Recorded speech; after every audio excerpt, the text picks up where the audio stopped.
بسم الله الرحمن الرحيم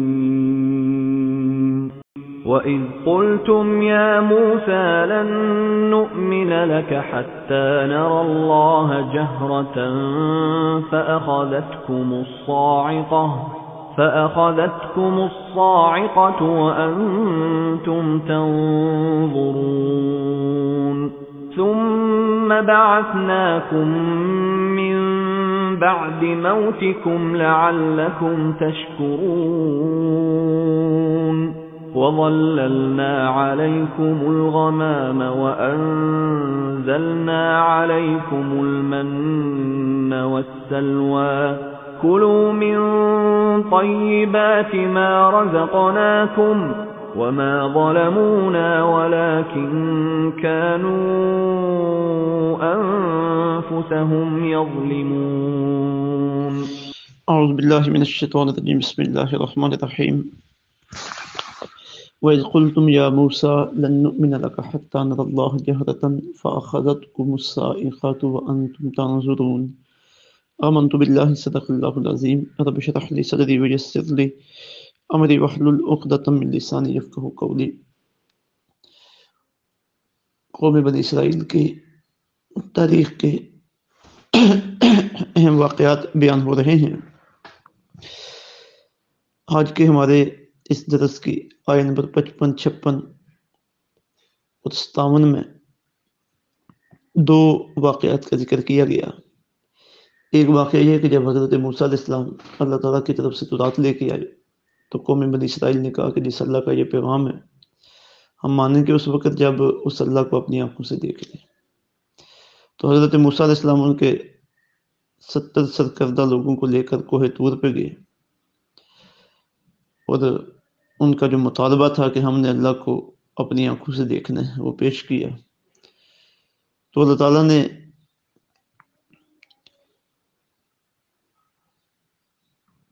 اپنی صفات تجلیات میں سے ایک تجلی کوہ طور پہ ڈالی جس کے کڑک سے کوہ طور سرما ہو گیا, سرمے کی طرح بن گیا. حضرت موسیٰ علیہ السلام خشک ہو بیٹھے اور زمین پہ تشریف لے گئے اور وہ جو 70 لوگ آپ کے ساتھ گئے تھے وہ مر گئے.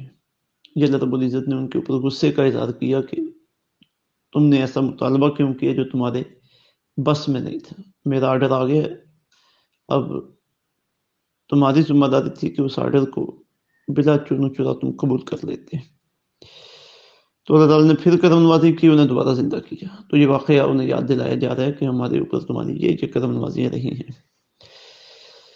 دوسرا واقعہ جب مصر سے فلسطین کی طرف حضرت موسیٰ علیہ السلام کی قیادت میں قوم بنی اسرائیل جا رہی تھی تو راستے میں تیہ کا میدان جہاں وہ ٹھہرے ہوئے تھے تو انہوں نے حضرت موسیٰ علیہ السلام سے مطالبے کیے کہ یہاں ہمیں سایہ بھی چاہیے. تو اللہ تعالیٰ نے کرم نوازی فرمائی, بادلوں کا سایہ ان کے اوپر کر دیا. کھانا بھی چاہیے تو اللہ تعالیٰ ان کے لیے من و سلوہ اتارتے رہے. اتنی اللہ تعالیٰ کی کرم نوازی اور نوازشیں ان کے اوپر موجود تھیں لیکن پھر بھی وہ ناشکری کرتے رہے. تو یہود مدینہ کو بتایا جا رہا ہے کہ تمہارے ابا و اجداد نے یہ معاملات کیے ہیں, ہماری طرف سے تو کسر باقی نہیں رہی تھی, اب جو بھی آج تمہارے اوپر ذلت و مسکنت ہے تو یہ تمہارے اپنے اعمال ہیں. تو فرمایا وَإِذْ قُلْتُمْ, یاد کرو جب تم نے کہا یا موسیٰ, اے موسیٰ, لن نؤمن, ہم ہرگز ایمان نہیں لائیں گے, لَكَ, آپ پر, حتیٰ, یہاں تک کہ نر اللہ, ہم دیکھ لیں اللہ کو, جہرتاً, اعلانیہ, یعنی کھل مکھلا اپنی آنکھوں سے ہم اللہ کو دیکھ لیں. فَأَخَذَتْكُمُ الصَّاعِقَةُ, پس تمہیں کڑک نے پکڑ لیا. فَأَخَذَتْكُمْ, پس تمہیں پکڑ لیا, الصَّاعِقَةُ, کڑک نے, وَأَنْتُمْ, اور حالانکہ تم, تنظرون, دیکھ رہے تھے. ثم, پھر, بَعَثْنَاكُمْ, ہم نے تمہیں دوبارہ زندہ کیا, من بعد موتکم, موت کے بعد, لعلکم تشکرون, تاکہ تم شکر گزار بن جاؤ. وَظَلَّلْنَا, اور ہم نے سایہ کیا, علیکم, تمہارے اوپر, الغمامہ, بادل کا, وانزلنا, اور ہم نے اتارا, علیکم, تمہارے اوپر, المنہ, من کو, والسلوى, اور سلوہ کو. وَأَنزَلْنَا عَلَيْكُمُ الْمَنَّ وَالسَّلْوَىٰ، اور ہم نے تمہارے اوپر من و سلوہ اتارا. کلو کھاؤ من طیبات، پکیزہ چیزوں میں سے ما رزقناکم، جو ہم نے تمہیں دی ہیں. وما ظلمونا، اور انہوں نے ہم پر ظلم نہیں کیا، ولیکن کانوا انفسہم، مگر وہ اپنی جانوں پر یظلمون، ظلم کرتے تھے. پہلی دو آیات میں اس پہلے واقعہ کی طرف اشارہ ہے جو انہوں نے اللہ تعالیٰ کو اعلانیہ دیکھنے کا تقاضا کیا تھا. تو اللہ رب العزت کی ذات اس قدر بلند و بالا اور عظیم الشان ہے کہ اس دنیا میں ہم اپنی آنکھوں سے اسے دیکھ نہیں سکتے. ہماری آنکھوں کے اندر طاقت ہی نہیں ہے کہ اس کا دیدار کر سکے، اس کا نظارہ کر سکے. ہاں، اس کی جو قدرتیں جن کے اظہار ہر لمحہ اس دنیا میں ہو رہے ہیں، انہیں دیکھ کر ہم اس رب کو پہچان سکتے ہیں، اسے محسوس کر سکتے ہیں. اور اللہ تعالیٰ کے انبیاء کرام علیہ السلام جو پیغام ہدایت ہمارے پاس لے کے آئے ہیں، اسے ہم مان کر اس کے جو ہمیں فائدہ حاصل ہوں ان سے اللہ رب العزت خود ہم حاصل کر سکتے ہیں، اس کی بارگاہ تک رسائی حاصل کر سکتے ہیں. اور پھر کائنات کا جو نظام چل رہا ہے انتہائی خوبصورتی اور نظم و ضبط اور ڈسپلن کے ساتھ، یہ ہمیں اللہ رب العزت کے موجود ہونے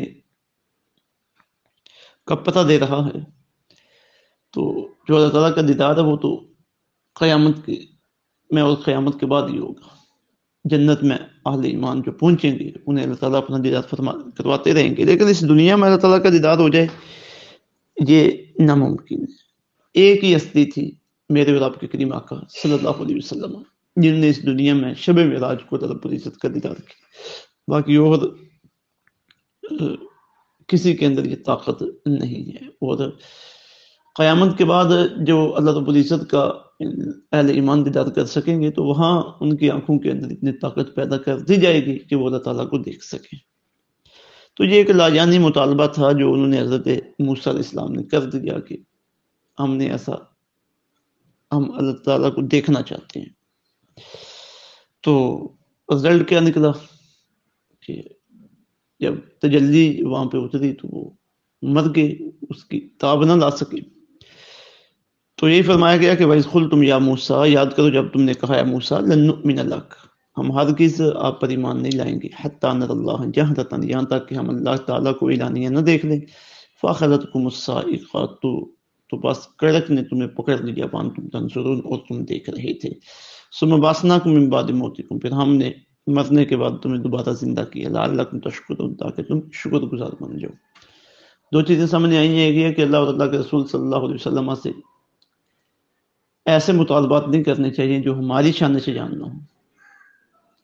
مطلب یہ کہ ہماری اپروچ وہاں تک نہ ہو اور ہماری اپنی جو ذمہ داریاں ہیں وہ ان سے بڑھ کے ہوں. اور دوسری بات یہ سامنے آئی کہ مرنے کے بعد دوبارہ زندہ کرنا یہ اللہ تعالیٰ کے اختیار میں ہے.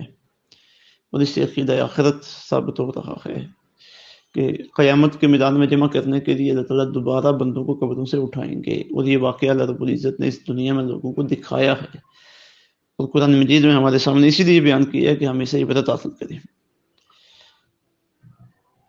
وَظَلَّلْنَا عَلَيْكُمُ الْغَمَامَ وَأَنزَلْنَا عَلَيْكُمُ الْمَنَّ وَالسَّلْوَىٰ. اب دوسرا واقعہ جو ان کے اوپر بادلوں کے سایہ کرنے کا، یہ اللہ کی کرم نوازی تھی جو ان کے اوپر، اور من و سلوہ ان کے کھانے کے لیے اتارا گیا. اب وہ بیان کیا جاتا ہے کہ وَظَلَّلْنَا عَلَيْكُمُ الْغَمَامَ، ہم نے تم پر بادل کا سایہ کر دیا. وَأَنزَلْنَا عَلَيْكُمُ الْمَنَّ وَالسَّلْوَىٰ، اور ہم نے تمہارے اوپر من و سلوہ اتارا. کُلُوا مِن طَیِّبَاتِ مَا رَزَقْنَاکُم، اور ہم نے کہا کھاؤ اس سے جو ہم نے تمہیں رزق دیا ہے.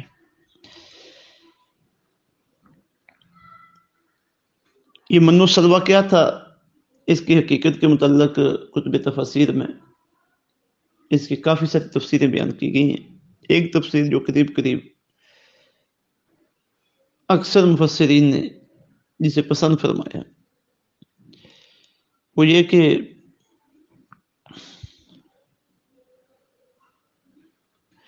من و سلوہ سے مراد یہ ہے کہ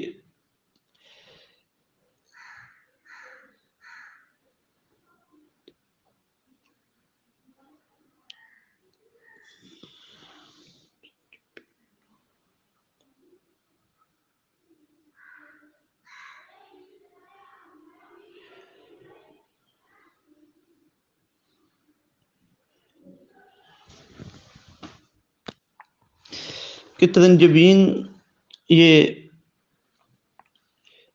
شبنم کی طرح کچھ بوٹوں کے اوپر آسمانوں سے اترتی تھی، جس طرح شبنم پودوں کے اوپر بوٹوں کے اوپر اترتی ہے، تو یہ اسے جمع کر لیتے تو وہ مٹھائی کی طرح کی خوبصورت اور خوش ذائقہ چیز بن جاتی، جسے وہ کھاتے، اس سے لذت حاصل کرتے، بھوک مٹاتے، اور اس کے ساتھ بٹیر کی طرح کے بنے ہوئے پرندے ان کے لیے نازل کیے جاتے۔ تو یہ من و سلوہ ہے۔ تو انہیں حکم یہ تھا کہ من و سلوہ تم نے کھانا ہے، اسے جمع کر کے نہیں رکھنا، لیکن اندر کا لالچ انہیں مجبور کرتا تھا کہ جمع کیا جائے، کہیں یہ اترنا ختم نہ ہو جائے۔ تو پھر ایک وقت آیا کہ یہ سلسلہ منقطع ہو گیا، تو فرمایا وما ظلمونا، انہوں نے ہمارے اوپر ظلم نہیں کیا، ولکن کانوا انفسہم یظلمون، وہ خود ہی اپنی جانوں پر ظلم کرتے تھے۔ تو یہ دو اہم واقعات عبرت کے لیے ان کی تاریخ کے ذکر کیے گئے ہیں۔ اللہ رب العزت سمجھ کی اور عمل کی توفیق عطا فرمائے۔